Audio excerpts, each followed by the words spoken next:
Hey everyone, today I am going to discuss a problem in chapter 8. The simply supported beam carries a uniformly distributed load of intensity W sub 0. Determine A, the equation of the elastic curve, and B, the maximum displacement. To solve this problem, we first need to draw our free body diagram which looks like this. So we have a beam of length L supported at both ends. It carries a uniformly distributed load which has an intensity of W sub 0. Because the beam and the load are perfectly symmetrical, the two supports share the total weight equally. The total downward force is the load intensity W sub 0 multiplied by the length L. Therefore, our upward reaction force at the left support is W sub 0 L over 2, and the upward reaction at the right support is also W sub 0 L over 2. Now, we are going to move to our solution.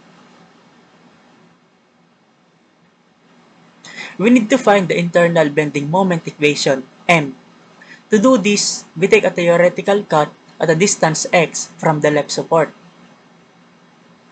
So, taking the sum of moment about this cut, we start with the positive moment from our left support. That is the upward force W sub 0 L over 2 multiplied by its moment arm x. Next is that we subtract the negative moment caused by the downward distributed load. The load force of the load over this section is W sub 0 times x, and it acts as its centroid, which is distance of x over 2 from our cut.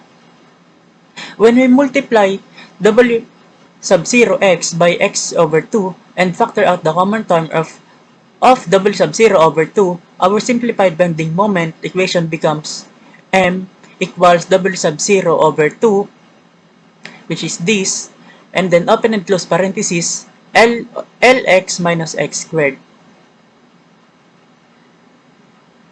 Now we apply the double integration method.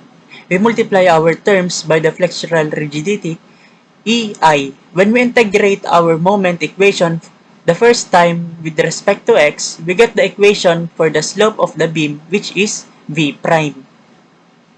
Integrating Lx gives us Lx squared over 2. Integrating x squared gives us x cubed over 3. And because this is an indefinite integral, we must add our first constant of integration, C1. And now we integrate a second time to find the equation of the deflection, V. Integrating Lx squared over 2 becomes Lx cubed over 6. Integrating x cubed over 3 becomes x raised to 4 over 12. Our constant C1 becomes C1x, and we add our second constant of integration, C2. And now we will move to our boundary conditions.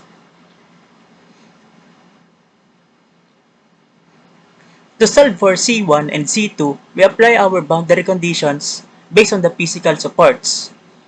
So this is our condition 1. At the left support, where x equals 0, the pin connection prevents any vertical movement. Therefore, deflection V evaluated at x equals 0 is exactly 0. If we substitute 0 for all the x terms in our deflection equation, everything cancels out, leaving us with C2 equals 0. Now, let's move on to our second condition. At the right support, where x equals L, the roller also prevents vertical movement, so deflection V evaluated at x equals L is also 0. We substitute L for x in our deflection equation. This gives us W sub 0 over 2 multiplied by the quantity L raised to 4 over 6 minus L raised to 4 over 12 plus C1L equals 0. When we find a common denominator of 12 for the terms in the parentheses, it simplifies to L over 4 over 12. Multiplying that by W sub 0 over 2 gives us W sub 0 L cubed over 24. We isolate C1 L by moving the term to other side of the equation, making it negative. Finally, dividing by L gives us our value C1 equals negative W sub O L cube over 24. And now, this is our final answer, which is EIV equals W sub 0 over 24 open and close parenthesis 2LX cube minus X raised to 4 minus L cube X. Now, let's move on to our next part, which is B. So for part B, we must determine the maximum displacement.